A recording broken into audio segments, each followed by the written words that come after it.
საგამშვიდობის მეგობრებო, კიდევ ერთხელ რა თქმა უნდა პროტესტის შუაგული საქართველოს დედაქალაქი თბილისი, ჩვენ ვაგრძელებთ პროტესტს, ჩვენ ვაგრძელებთ ბრძოლას, ჩვენ ვართ საპროტესტო აუდიტორია, ჩვენს მისიას კიდევ ერთხელ შეგახსენებთ, ჩვენ ვართ ადამიანები, რომელსაც სურვილი გქონდა გაგვეზიარებინა ცოდნა, შეგვეიარაღებინა ადამიანები ცოდნით. მაგრამ ბევრი გვაკრიტიკებს და გვეუბნება აი ლექციები როგორ უნდა დაამარცხოთ რეჟიმი და ასე შემდეგ. ყავისმით და იქ მუსიკით და რაღაცეებით. რა თქმა უნდა არავის ილუზია არ აქვს, რომ ამ ლექციების ჩატარებით ჩვენ რაღაცა იმპერიას ჩამოვანგრეთ. მაგრამ პროტესტის ხანგრძლივობით და გამძლეობით ჩვენ გგონია, რომ რეჟიმი აუცილებლად დაემხობა. ადრე თუ გვიანი. მეგობრებო, მთავარია გამძლეობა, მთავარია ერთადყოფნა, მთავარია კიდევ ამ ყველაფერთან ერთად გავიგოთ სიმართლე რა არის, ჩავხედოთ სიმართლის თვალებში და ვაღიაროთ ეს ყველაფერი. შესაბამისად, ამოცანაც სწორად დაისხება და ამოხსნაც შესაბამისად სწორად იქნება. დღევანდელ სასიამოვნო სააუდიტორიო საღამოს გისურვებთ. ჩვენ არ გავჩერდებით. ყოველ საღამოს ამას ვამბობთ და დღესაც გავიმეორებ, ჩვენ არასდროს არ გავჩერდებით. სანამ შედეგი არ დადგება, სანამ ქვეყანა არ გამოვა ამ საშინელი კრიზისიდან, ჩვენ არ გავჩერდებით. მადლობა ყურადღებისთვის, სასიამოვნო საღამოს გისურვებთ. საღამომშვიდობის.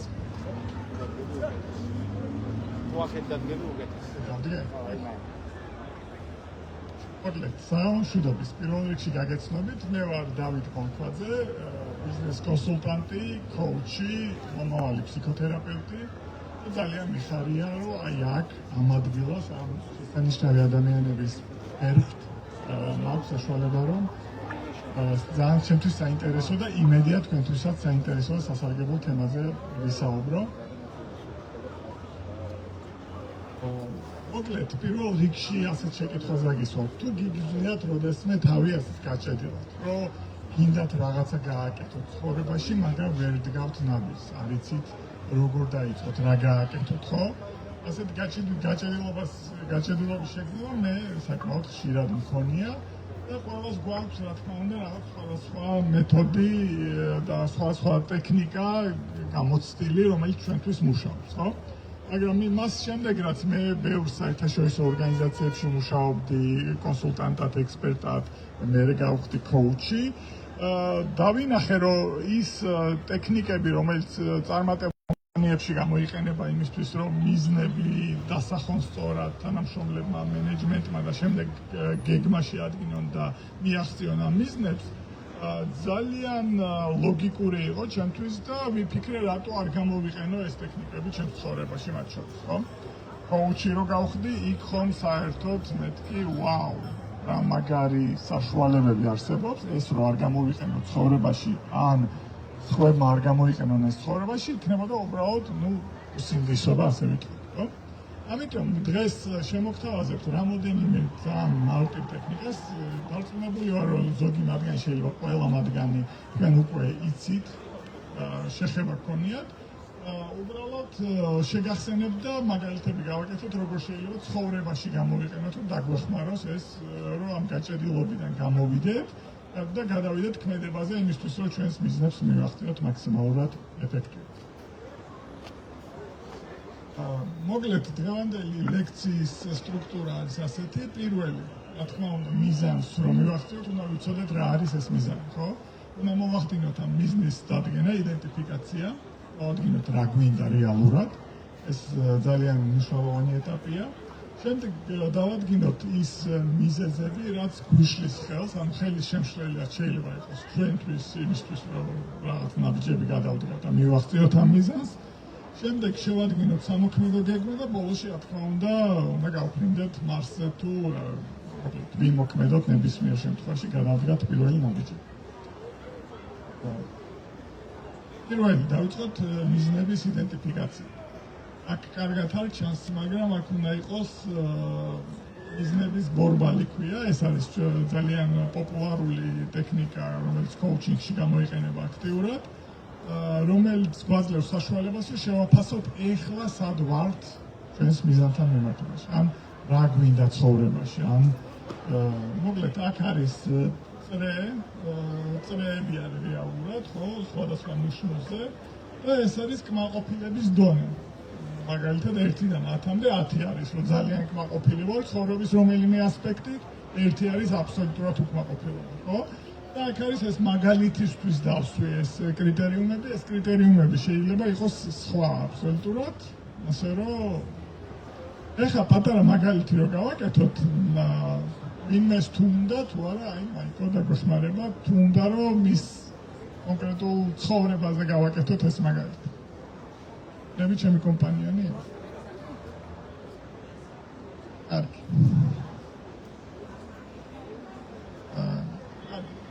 ესე იგი, კიბოთარები მე მგონი, მაგრამ აი დავიხილე. კარგი, დავიწყოთ კარიერით. როგორ ფიქრობ, სად ხარ შენ კარიერაში? კარიერაში ალბათ 8. 8-იანს. ეს არის 8-იანი, სათვალე არ წამომილია. 8-იანს და მოვნიშნოთ 8-იანი. საით წავიდეთ, მარჯვნივ თუ მარცხნივ? სულ ერთია. ფინანსები. ფინანსებიც 8. ასევიც 8 რა, შვენიერი, მე 5 დავსვამდე. და ეს გავაერთიანოთ ასე. შემდეგ, გამთავობა? პრინციპში არ ამიჭერს რა. ოპას 9. რა, შვენიერი. შემდეგ მოდის გათობა და დასვენება. 6. 6. ეს თუ 9, 8, 7, 6. აქ მე ურთიერთობები. ურთიერთობებში საზოგადოებრივი პირად ურთიერთობები. ურთიერთობებზე. პირად ურთიერთობები 4. 1, 2, 3, 4. აგერ ჩამოვედით. პიროვნული ზრდა და განვითარება. 7. ეს სულ უკმაყოფილება. ეგ. ანკარ. გარემო? გარემო 5. გავითვალისწინებ ზოგად გარემოს ქვეყანაში. შეიძლება კიდე დაბლაც ჩავწერეთ, მაგრამ ოკეი. იყოს 5. ოჯახი და მეგობრები. პრინციპში 10. 10 შვენიერი. და მივიღეთ აი ასეთი სურათი, ხო? აქ ჩანს რომ ზოგ რაღაცებზე მაგალითად გარემოზე დაბლავართ, ზოგ რაღაცებზე კარგად ვართ, ხო? შეგვიძლია ახლა ავიღოთ მეორე ფერი და დავსვათ მაგალითად რომელი არის მნიშვნელოვანი და რა თქმა უნდა კარიერას ალბათ შეიძლება გავანებოთ თავი ფინანსებსაც თუ მნიშვნელოვანია რომ 10-მდე ავიყანოთ. რომელს აირჩევდი აქედან? კარგი იყოს კარიერა, ესეთია რა, ნეიტრალური ამბავია საჯარო ლექციისთვის. ოკეი, კარიერა და გინდა რომ აიყვანო? რამდე მოდი. ნუ, ოკეი. შეგვიძლია ასე მოვნიშნოთ და რამოდენიმე პუნქტი, რომელზეც გინდა რომ ვიმუშაოთ, ხო? შესაბამისად, აი ეს გვაჩვენებს რეალურად ცხოვრებაში სად გვაქვს გარღვევა, ასე რომ ვთქვათ, და რაზე იქნებოდა კარგი რომ გვემუშავა, ხო? ეხლა რო ავიღოთ გარემო მაგალითად. რა არის რაღაცები, რა ჩვენს კონტროლში არის, რაღაცები, რა ჩვენს კონტროლს გარეთ არის, ხო? რა თქმა უნდა, უნდა ვიფიქროთ იმაზე, ჩვენ რა შეგვიძლია გავაკეთოთ. თუ გარემოში ჩვენ საერთოდ ყველაფერი კონტროლს გარეთ არის, მაშინ ამაზე მუშაობას აზრი არ აქვს, ვანებებთ ამას თავს და სხვაზე გადავდივართ, ხო? მაგრამ თუ შეგვიძლია გარემოში რამე შევცვალოთ, მაგალითად წავიდეს სხვაგან საცხოვრებლად, სადაც გარემო იქნება უკეთესი. პირობითად ვამბობ. ანუ ამჯერად ჩემი ერთ-ერთი გარემოს ცვლილების ამბავი არის საპროტესტო აუდიტორია. მათ შორის. რითიც შევეცადეთ, რომ შეგვეცვალა გარემო ყოველ შემთხვევაში მოგვეძებნა ის ფორმატი, სადაც გარემო იქნებოდა ცოტა უფრო განსხვავებული. და რაღაც შენ შექმნილი ამ გარემოს. ნუ ჩვენ თვითონ. შეიძლება იყოს რომ შეიძლება საცხოვრებლად გამოხვიდე უფრო ახლოს რუსთავთან და ეგეც შეიძლება კი. კარგი, ეს არის ეს პირველი მეთოდი, რომელიც ძალიან აქტიურია, რომ დავინახოთ რა მიმართულებით გვინდა რომ წავიდეთ. მიზანი განსაზღვრეთ. მიზანი რომ მიახლოვებით განსაზღვრეთ. კარიერა ავიღოთ ამ შემთხვევაში. კი ბატონო. მერე coaching-თან თუ გქონიათ ვინმე შეხედა. ძალიან კარგი, აგერ გქონია. მოკლედ ორი სიტყვით ვაგიხსნათ რა არის coaching, ხო? მე და მაიკოთან კოლეგები ვართ, მაგ მიმართულებით ერთად ვსწავლობდით. რა არის coaching-ი? Coaching-ი არის ადამიანის, კლიენტის პოტენციალის მაქსიმალური გახსნა სწორი კითხვების დასმით. მარტივად რო ვთქვათ ეს არის, ხო? ანუ ადამიანს რო აქვს რაღაც თავის საკითხები, რომელზეც უნდა რომ იმოქმედოს რაღაცა მეტი სინათლე უნდა, მეტი გაგება უნდა და ასე შემდეგ და თვითონ არ შეუძლია მის გაკეთება, კოუჩი, პროფესიონალი კოუჩი სწორი კითხვების დასმით, დაკვირვებით რა გარკვეულწილად მიმართული ამ კითხვებით, მიმართულების მიცემით აძლევს საშუალებას კლიენტს თვითონ გაერკვას თავის საკითხში. იმიტომ რომ აღიაროთ, რომ ჩვენი საკითხების საუკეთესო ექსპერტები ვართ ჩვენ თვითონ. ხო? საკუთარ თავში კითხვებით პოულობთ საკუთარ პასუხებს. ისე რომ კოუჩი არ გვაძლევს რჩევას. კი ბატონო, კოუჩი არ გვაძლევს რჩევას, არ გვაძლევს ინსტრუქციას, არ გვაძლევს მითითებას. ეგ არის ძალიან მნიშვნელოვანი, ხო? და არის რაღაც რამოდენიმე საიდუმლო კითხვას გაგიზიარებთ, რომელიც არც საიდუმლო არ ყავს. შემდეგში გამოგვადგება საკუთარ თავში ჩასახედად. რომელიც შეიძლება გამოგადგეთ საკუთარ თავში ჩასახედად და რომელსაც კოუჩები აქტიურად ვიყენებთ. მაგალითად, პირველი კითხვა, რომ არ არსებობდეს შეზღუდვები, როგორი გინდა რომ იყოს შენი ცხოვრების ეს სფერო ერთ წელიწადში, კარიერა? რომ არ არსებობდეს შეზღუდვები ერთ წელიწადში შეიძლება მინდოდეს არა საქართველოს მაინცში, არამედ ევროპის რეგიონალური გაყიდვების ოფში ვიყო. გარემოც უცებ გაუმჯობესდა. რა თქმა უნდა. შვეიცარია. კარგი. წარმოიდგინე რომ არანაირი ბარიერი არ გაქვს. ხო, როგორ იქნება ეს არის წინა კითხვის მოდი ვთქვათ ვარიაცია, მოდი გავანებოთ მაგას თავი. რას ნიშნავს შენთვის წარმატება ამ სფეროში? რა 10-იანამდე მიღწევა რა არის შენთვის, კონკრეტულად შენთვის და არა სხვისთვის, ანუ სხვებისგან მოხდება აზრზე არ ვამბობ, ხო? სხვებისგან შეიძლება იყოს, რომ აი სათაო ოფისში, შენთვის კონკრეტულად რა არის წარმატება ამ მიმართულებით? ამ სფეროში ჩემი პირადი წარმატება თუნ განვიხილავთ იმ სფეროს, სადაც ახალ მუშაობ, ეს იქნებოდა რა თქმა უნდა იმ გეგმების 100%-ით და ცოტა მეტით შესრულება, რომელიც დასახული აქვს კომპანიას და მე ვარ ერთ-ერთი რგოლი, რომელმაც ამ გეგმების შესრულებაში უნდა მიიღოს დიდი მონაწილეობა.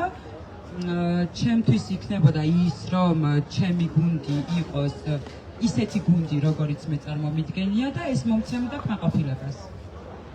ბენიერი, მადლობა. კარგი. რა არის შენთვის ყველაზე მნიშვნელოვანი აი ამაში? რა არის ჩემთვის ყველაზე მნიშვნელოვანი ამაში? რამდენიმე ფაქტორია, რაც შეიძლება იყოს აქ ჩემთვის ყველაზე მნიშვნელოვანი და აქ მაინც დავდივართ გარემომდე, რომელიც ჩემი კონტროლის ზონის გარეთ არის, რაც რეალურად არ გვაძლევს ისე არეალის გაშლის საშუალებას, როგორც მე ვისურვებდი. დანარჩენი პრინციპში, რაც ჩვენი კონტროლის ზონაშია და ჩემი გუნდის, ვფიქრობ, რომ ძალიან კარგად მუშაობთ და ნაბიჯებით კარგად მივდივართ წინ პრინციპში. კარგი. მოდი, აბა შენ თვითონ არჩე, რომელიმე კითხვა თუ მოგეწონება და ის რას იგრძნობდი ამ შენს მიზანს რომ მიაღწიო, 10-იანს რომ მიაღწიო. რიჩქა რომ იქნება ახუჭე თვალები.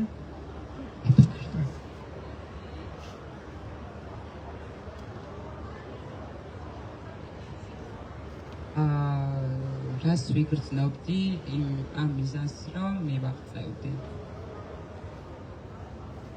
Ямაყეს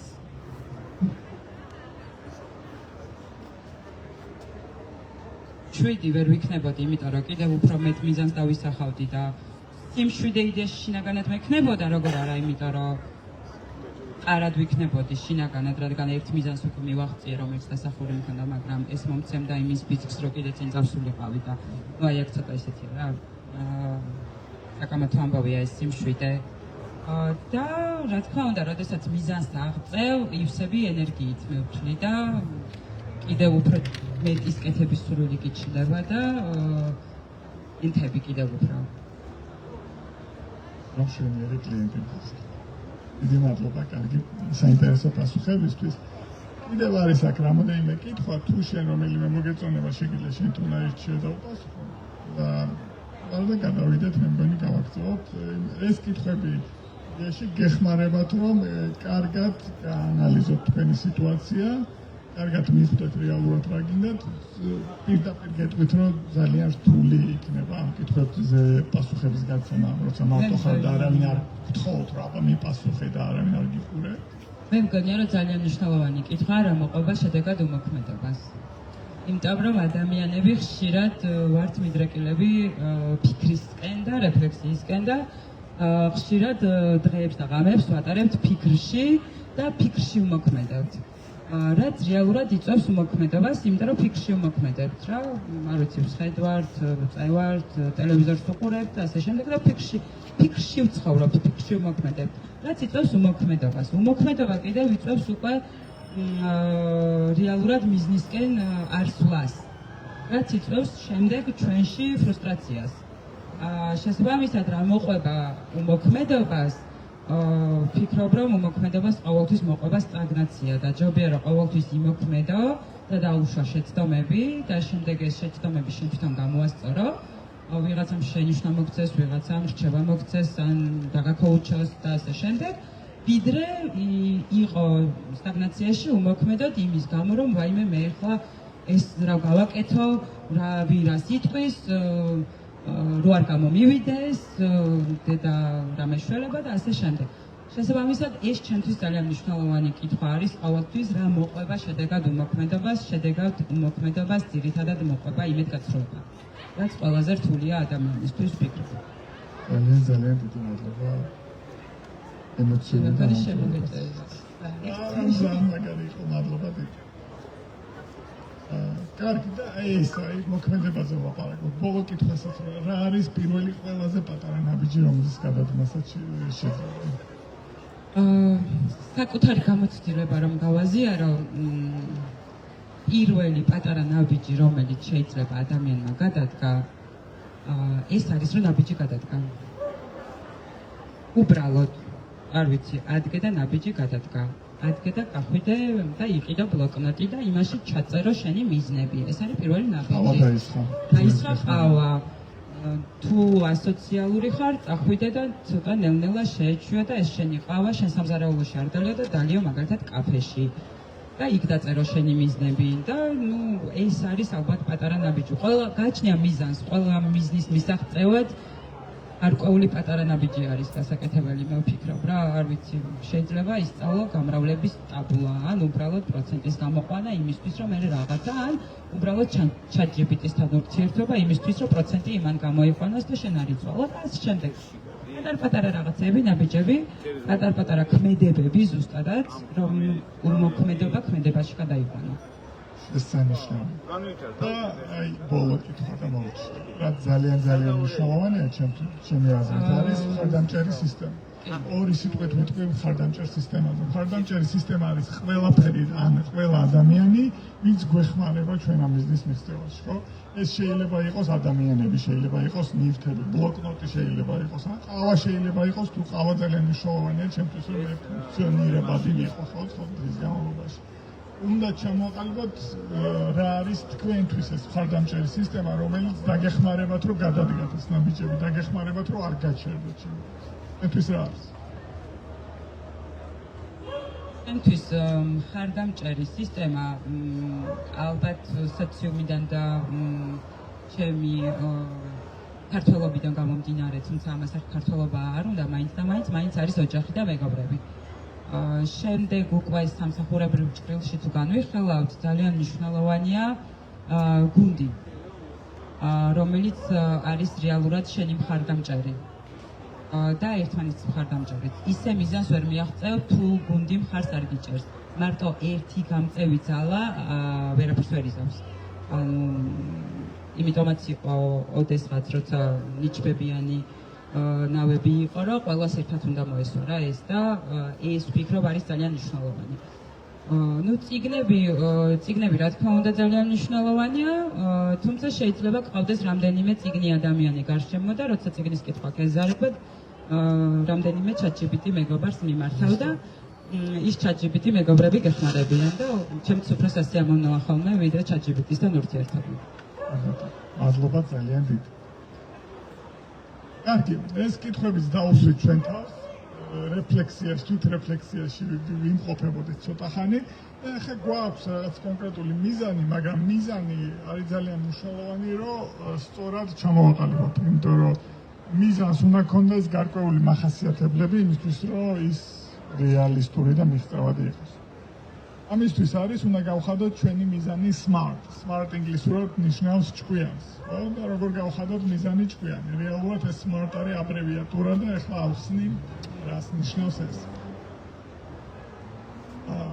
ნებისმიერი მიზანი უნდა აკმაყოფილებდეს 5 კრიტერიუმს. პირველი არის უნდა იყოს სპეციფიური, ანუ კონკრეტული. ზუსტად უნდა გავსაზღვროთ რა გვინდა. ანუ არ იყოს ის კი არა, რომ ჩემი ფიზიკური ფორმის გაუმჯობესება მინდა. არამედ პირობითად მე მინდა, რომ თქვათ დავიკლო 5 კილო პირობითად, ხო? ან გავირბინო 5 კილომეტრი ყოველდღე ვირბინო უწყვეტად და ასე შემდეგ. ხო? ან ერთ ჯერზე გავირბინო 5 კილომეტრი ისე რომ არ მოვკვდე მაგალითად, ხო? ეს არის კონკრეტული მიზანი. მეორე კატეგორია კრიტერიუმი, რაც აუცილებელია, უნდა იყოს ეს მიზანი გაზომვადი. იმიტომ რომ თუ ვერ გავზომე მიზანი, მაშინ როგორ მივხვდები, რომ მე მას მივახციე ელემენტარულად, ხო? ეს მაგალითად როგორ ვზომავთ პროგრესს, ხო? მაგალითად კვირაში 3-ჯერ ვირბენ. ხო? ან 5 კილომეტრს ვირბენ კვირაში 3-ჯერ და ნუ მარტივია 5 კილომეტრის გაზომვადია, 3-ჯერაც გაზომვადია, ხო? თუ წონის დაკლება მინდა, მაშინ კალორიებს თუ ვითვლი, უნდა წამო რაღაც კონკრეტული კალორიები, ხო? დღეში და შესაბამისად დავიკლო 3 კილო ერთ დღეში პირობითად. ეს შეიძლება იყოს მიზანი. მიზანი უნდა იყოს მიღწევადი, ეს ყველაზე მარტივია, მე მგონი გასაგებია. არა, ყველაზე რთულია ზოგიერთი ადამიანისთვის დამჯერა. კი ბატონო. იმიტომ რომ ხანდახან მგონია, რომ მიზანი გვაქვს ჩამოყალიბებული, მაგრამ რეალურად ეს მიზანი შეიძლება იყოს ფანტაზია, ოცნება და მიზნად არ გამოდგება მაგ შემთხვევაში. ამიტომ რეალისტური უნდა იყოს ეს მიზანი და მიღწევადი, ხო? შეიძლება მისი მიღწევა რთული იყოს, მაგრამ არა შეუძლებელი. ეს არის ძალიან მნიშვნელოვანი. მერე უნდა იყოს რელევანტური, ანუ მნიშვნელოვანია, რომ ეს მიზანი ჩემთვის იყოს რელევანტური და ჩემი საქმისთვის, აი მიმართულებისთვის, რომ მოსიცვა იმისთვის იყოს რელევანტური, უნდა შეესაბამებოდეს ჩემს ღირებულებებს, პრინციპებს აუცილებლად და ბოლოში არის უნდა იყოს დროში გაწერილი. ანუ უნდა დავაწესოთ კონკრეტული ვადა, როდესაც უნდა მივახციოთ ამ მიზანს. ხო, მაგალითად 3 თვეში უნდა დავიკლო 10 კილო მაგალითად, ხო? ეს არის ჩემი კონკრეტული მიზანი. ამას რო ჩავატარებთ, უკვე გვაქვს მიზანი, რომელზეც უკვე შეგვიძლია წავიდეთ და დავიწყოთ მის მიღწევაზე ზრუნვა. ხო? აი, გადავიდეთ შემდეგზე. ეხლა შეგვიძლია ჩამოვწეროთ შენი მიზანი კარიერის თვალსაზრისით ამ კრიტერიუმების მიხედვით. ამა როგორ ჩამოვაყალიბებ მიზანს სპეციფიურად. წერან ცოტა ისე კონკრეტული მიზანი არის, რომ წლის ბოლოს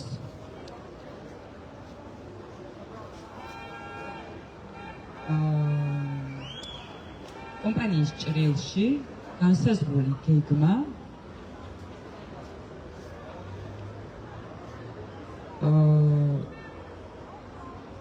შესრულდეს 15% მეტობით. აბარი გოგოვარდე დავთიშდება. კარგი, აბა ნახოთ. არის კონკრეტული ეს გეგმა. კომპანიის ჭრილში გეგმა. აქ უნდა დავაკონკრეტოთ რა გეგმაზე არის საუბარი. ნუ ახლა ვერ დავაკონკრეტებ, რა თქმა უნდა. გასაგებია რომ იმ გეგმაზე არის საუბარი, რაც ჩვენ თავში გვაქვს. ჩვენიერი გაზომვადი არის? გაზომვადი არის, შესრულდეს კრიტერიუმი უნდა ჩამოვაყალიბოთ, რამდენი იყო? რამდენი 15%-ის მეტობით უკვე გაზომვადი. კი ბატონო. მიღწევადი არის? სრულიად. ჩვენიერი რელევანტური არის, რა თქმა უნდა, რელევანტურია. და დროში გაწერილი არის წლის ბოლოს. დავაკონკრეტოთ რომელი წლის ბოლოს. 2025 წლის ბოლოს. ჩვენიერი. მე ვიღებ ჩვენ ჩამოყალიბებული რა. ჩვენიერი. კარგი, ეხლა გადავიდეთ შემდეგ ეტაპზე. მიზანი გვაქვს წამოყალიბებული კონკრეტული, ვიცით რა უნდა გავაკეთო, არ ვიცით ჯერ რა უნდა გავაკეთოთ, რამ შეიძლება ხელი შეგვიშალოს ბიზნეს მიღწევაში. უამრავი რამეა, რაც თავიდან თქვით, რაც იწვევს ჩვენში გაჭედილობას, რომ ჩვენ ვერ მოქმედებთ, ხო? გვაქვს რაღაც მუზა მოდის მაგალითად, რასაც წერლები ეძახიან ხოლმე, ხო? ამაზეც არსებობს რეალურად ხშირად არის ხოლმე, რომ ჩვენ რო ვამბობთ, რომ რაღაც მიზეზი არის, ხო? ჩვენ რეალურად სიმპტომს ვასახელებთ ხოლმე. მე ვიცხებთ ამ სიმპტომებზე მუშაობას და ეს გავს, რომ დიდი ხანძარი არის მაგალითად სახლში და ამ ხანძრის პატარ-პატარა კერებს ვაქრობ და რეალურად ის სანამ ეპიცენტრში არ ჩავაქრობთ იმის ხანძრის გამომწვევს, ხო? დენს არ გავთიშავთ პირობითად, ხო? არაფერი არ ეშველება ამ ხანძარს, ისევ და ისევ გაჩნდება, ხო? ანუ სიმპტომი, როგორც აისბერგს რო შევადაროთ, ეს სიმპტომი მაგალითად პროკრასტინაცია, სიზარმაცე და ამ შემდეგ არის ზევით და იმის ქვევით არის ბევრი რაღაცა, რაც დამალულია და რაც უნდა გამოვიძიოთ აუცილებლად. ან მაგალითად სიმპტომები შეიძლება იყოს ასეთი, რომ ზარმაცი ვარ მაგალითად და სულ ვდებ მნიშვნელოვანი საქმის გაკეთებას, ხო? შეუძლებელი თემა. ან პრიორიტეტებს ვერ ვსაზღვრავ. შეიძლება შესაბამისად ეს მიშლის ხალხს გეგმის განხორციელებაში. სიზარმაცეზე რო გავშევდეთ, მაგალითად როგორ ვიქცევით ხოლმე, ხო? ვაძალებთ საკუთარ თავს, რომ არა ანდექი შენ უნდა გააკეთო და მე მთელი სხეულით ეწინა აღბეგები ამ უნდას, იმიტომ რომ ეს დაძალებას გავს ბავშვობაში, რომ აძალებდნენ ბორშის ჭამას მაგალითად, ხო? და არ მე თვითგვემაში სინდისის კეჭნა მაქვს და სერიოზული პრობლემა.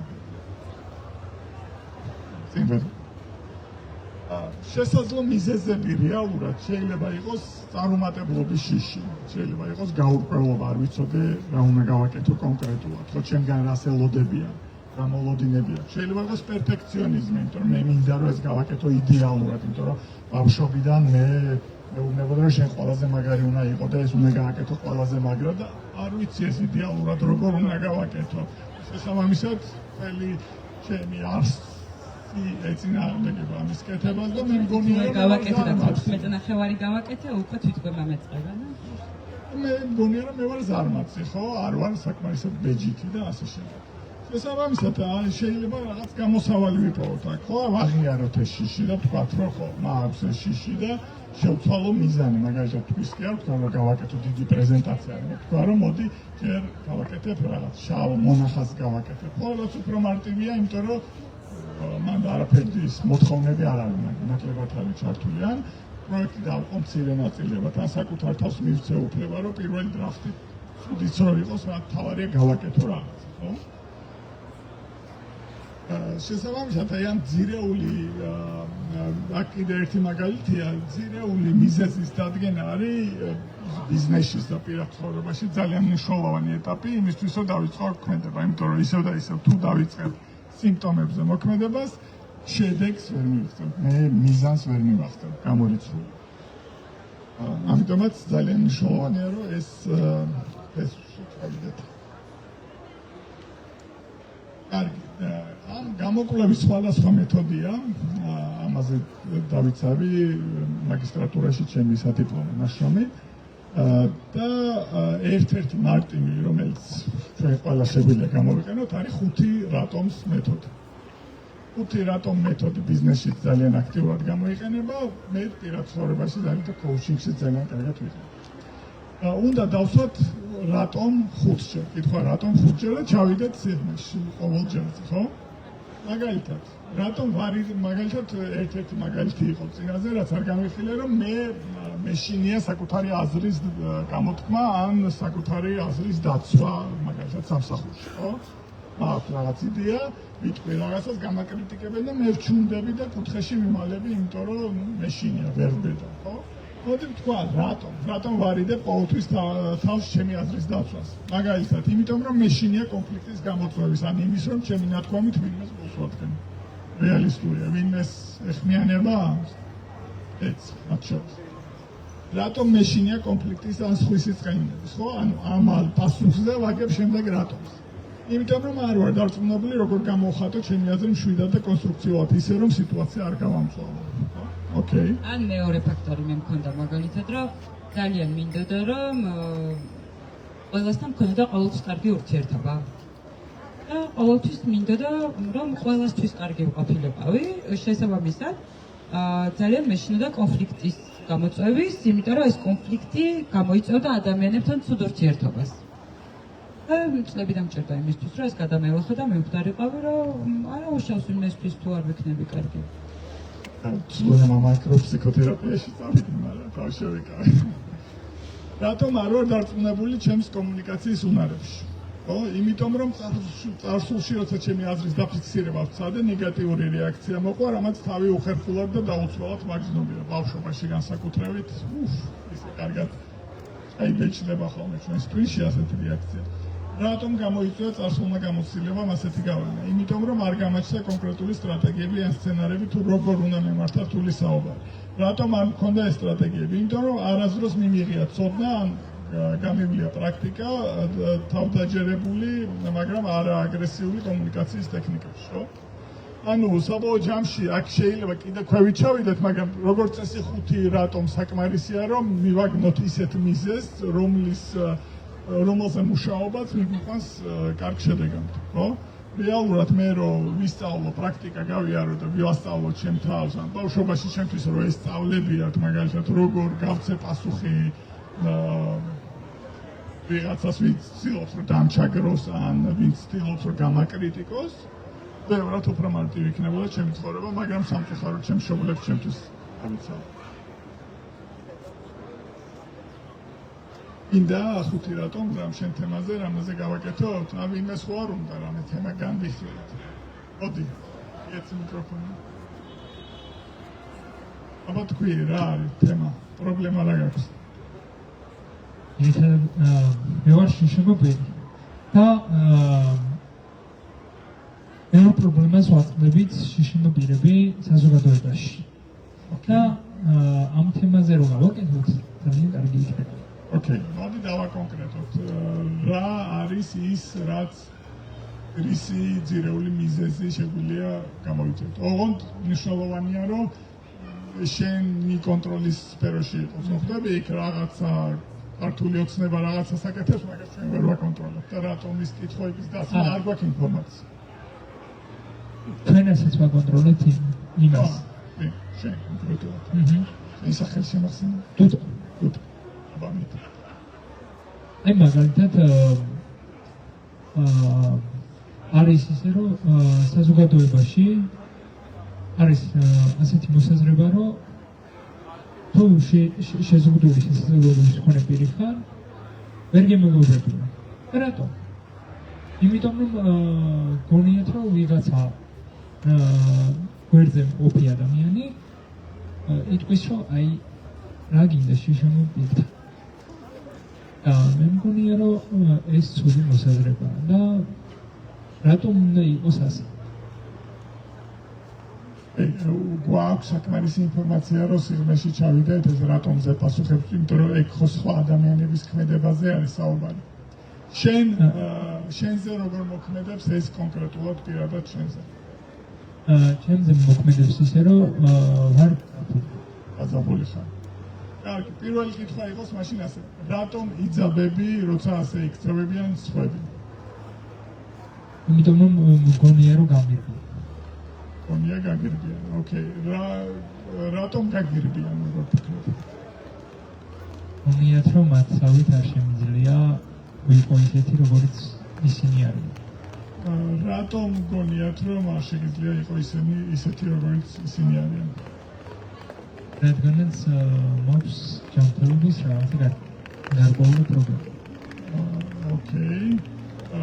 ნახე, ეგ აბა მოდი დავუფიქრეთ, არის თუ არა პასუხი ჩემს კითხვაზე.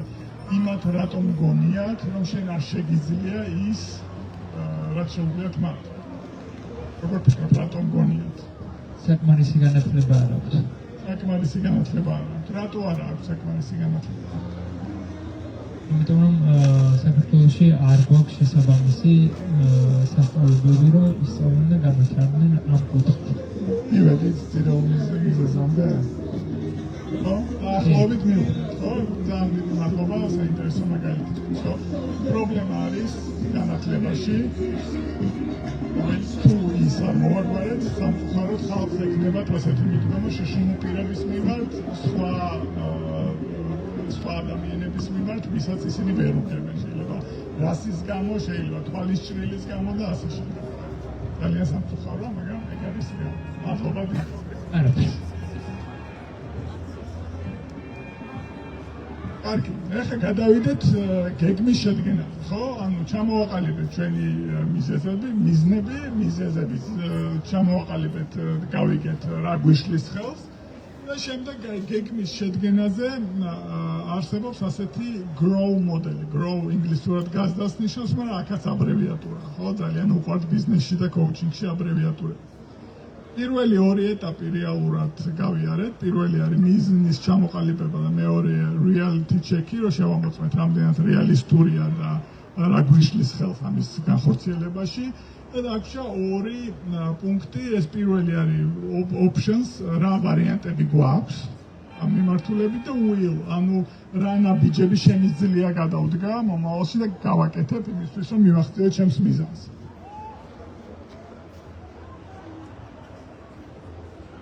აქ ეხა რეალურად მე თვითონ გამიჭირდა რაღაც იდეების მოფიქრება და აქ ჩემი მეგობარი ChatGPT დავეხმარე და აი მაგალითად options არის წინა იმაზე რომ ვთქვათ არის მაგალითად შეიძლება იყოს აი გეგმის შედგენისთვის რა დამეხმარებოდა, რა ვარიანტები დამეხმარებოდა, რომ ეს გეგმა შევადგინო კარგად, ხო? მაგალითად შეიძლება რაღაც სასიამოვნო მუსიკას მოусმინო, ყავა მოვიმზადო, როგორც თქვით, ხო? შეიძლება მეგობარს დაურეკო, შეიძლება რაღაცა დავწერო ბლოკნოტში. და შემდეგ უკვე will, ანუ ქმედებას რაც არის, ანუ ისევ შეიძლება რაღაც დამეხმაროს ამ ქმედებაში კიდევ რაღაც პუნქტები იყოს, ხო? ეს არის შესაძლო ნაბიჯების სია, რომელიც დაგეხმარებათ გამოიმუშაოთ საჭირო უნარები, ამ ეტაპზე ყველა იდეა მისაღებია, ხო? უბრალოდ ჩამოვწეროთ. შეიძლება წავიკითხო ერთი თავი წიგნიდან, რომელიც ეფექტურ კომუნიკაციას ეხება. ისევ იგივე მაგალითზე მივდივართ, სადაც საუბარი იყო, რომ მე ჩემს აზრს ვკაფიოთ და თამამად ვერ გამოვთქვა. ვუყურო რამოდენიმე YouTube ვიდეოს, სადაც მასწავლიან ეგ როგორ გავაკეთო მაგალითად. თხოვო მეგობარს რომ მომისმინოს და იმასთან გავივარჯიშო, ხვალ მეორე დღეს თუ უფროს უნდა ვესაუბრო, გავივარჯიშო და იმან მომცეს უკავშირი და ამიხსნას რას ვაკეთებ არასწორად მაგალითად, ხო? ან მოვიფიქრო რამე ნაკლებად რისკიანი სიტუაცია, სადაც ის ჩემთვის საშიში სიტუაცია არ შეიქმნა, მაგალითად წავიდე კაფეში და ყავა ვთხოვ ადამიანს და თუ რაღაც ისეთ ყავას არ მომცემს, მაგალითად ჩემი აზრით ის ყავა კი არ დავლიო კაპუჩინოს ამერიკანო ვთხოვ, არამედ გამოვთქვა აზრი რომ მაპატიეთ, მაგრამ ეს მე არ შემიკვეთავს, ხო? ამ დროს მინერვიულებ, მაგრამ ვიცით რომ ჩემი ამ გამოთქმის შედეგად უარყოფითი არ იქნება ვიდეობათობით, ხო? ნაკლები რისკიანი სიტუაცია, შესაბამისად ცოტათი დამამშვიდებს და უფრო მიმაჩვევს ასეთ სიტუაციას, ხო? და დავფიქრდე კიდევ რა შეიძლება ყველაზე ცუდი რომ მოხდეს, ხო? თუ ჩემს აზრს დავაფიქსირებ და უბრალოდ მოვემზადო ამისთვის და რომ მეწოდინება რომ მე აი ეს შეიძლება მოხდეს, ხო? და მზად თუ ვარ და მაგაზე ბევრს თუ ვიფიქრებ, შეიძლება ისე რთული არ იყოს, მაგალითად ჩემი აზრის გამოთქმა. შემდეგ უკვე გადაწყვეტილებას რო ვიღებთ, ხო? ანუ რა უნდა გავაკეთო, ხო? აქ ვირჩევთ ერთ-ერთ ყველაზე მარტივ ან კონკრეტულ ვარიანტს და ვაქცევთ მას სამოქმედო გეგმით. ანუ როგორც ვთქვით, პატარა ნაბიჯით უნდა დავიწყოთ, ხო? აი მაგალითად პირველი მაგალითად დაბალ რისკიანი რო ვთქვით ყავაზე, ხო? ამ კვირის ბოლომდე ვუყურებ უმცირე ორ ვიდეოს ეფექტური კომუნიკაციების შესახებ, რათა შევისწავლო ახალი ფრაზები და მიდგომები, რომელსაც გამოვიყენებ მაგალითად კომუნიკაციის. ან მაგალითი ორი უფრო კონკრეტული მომდევნო სამსახურებრივ შეხვედრამდე, რომელიც სამშაბათს გაიმართება, წინასწარ მოვამზადებ და ჩავწერ ერთ კონკრეტულ იდეას ან კითხვას, რომელსაც შეხვედრის დროს გავაჟღერებ, ხო? ესეც შემიძლია გავაკეთო.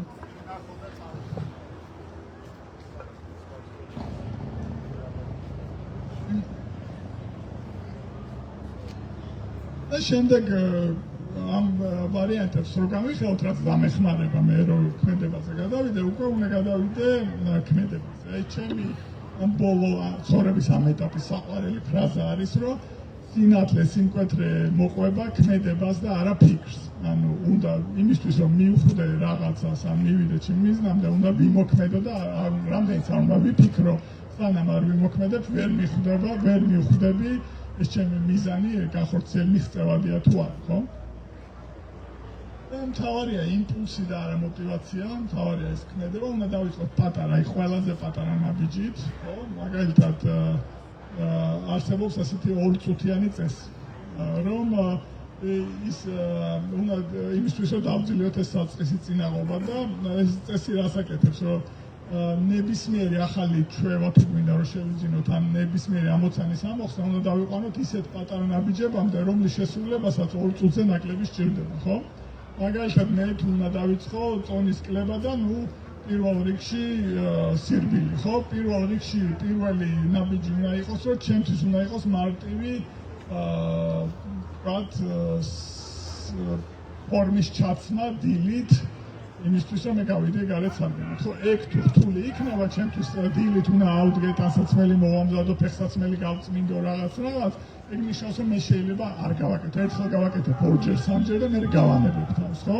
ამიტომ მარტივი უნდა იყოს ეს პირველი ნაბიჯი აუცილებლად და მიზანი უნდა იყოს არა შედეგის მიღება, არამედ ეს დაწყების ჩვევის გამომუშავება, რომ მე შევძლო რაც შეიძლება ხშირად დავიწყო ხოლმე ქმედებები. მაგალითად, გადაწყვეტილება პირველი, ხო? ამ კვირის ბოლომდე უყურებ სულ მცირე 2 ვიდეოს ასერტიული კომუნიკაციის შესახებ, ხო? 2 წუთში რო ჩავსვათ, ეს შეიძლება იყოს, რომ პირველი გავხსნათ YouTube-ი და შევიყვანოთ ველში ასერტიული კომუნიკაცია, ხო? ამას უნდა 30 წამი მეტი არა.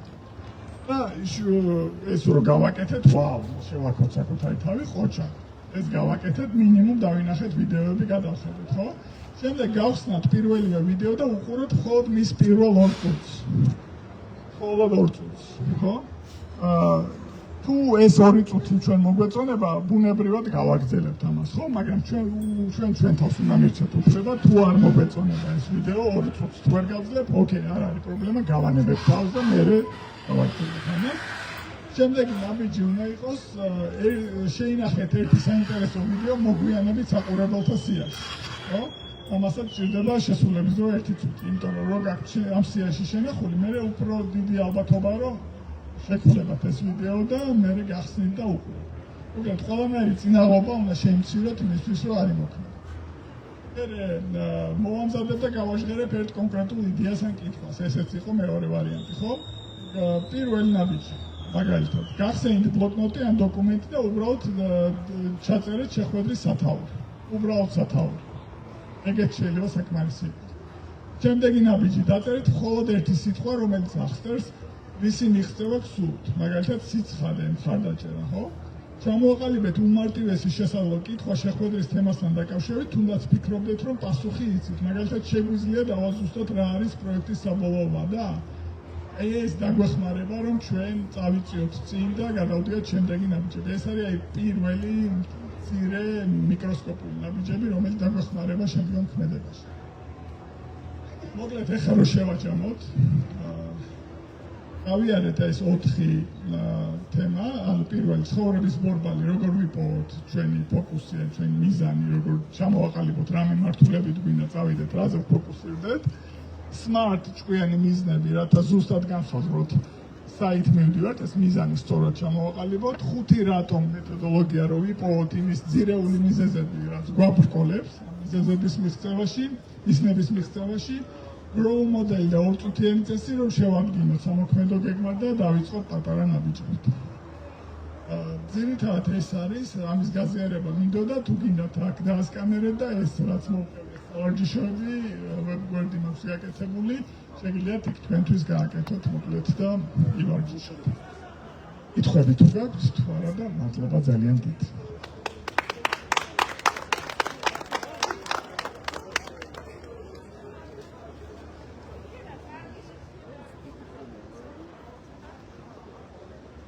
თუ კითხები არ არის, დავამთავროთ მეგობრებო, მადლობა კიდევ ერთხელ.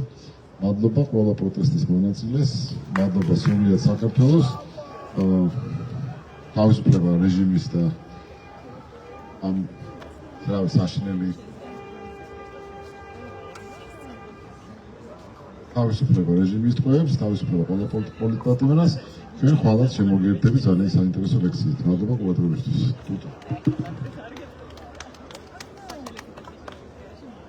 მეგობრებო, ჩემი და ჩემი გუნდის სახელით ონისე ცხადაძეს მინდა რომ მიუსამძიმრო გამძლეობა უსურო, თავისუფლება რეჟიმის ტყვეებს. ჩვენ არ გავჩერდებით, ბრძოლა იქნება ბოლომდე. მშვიდობიან საღამოს გისურვებთ.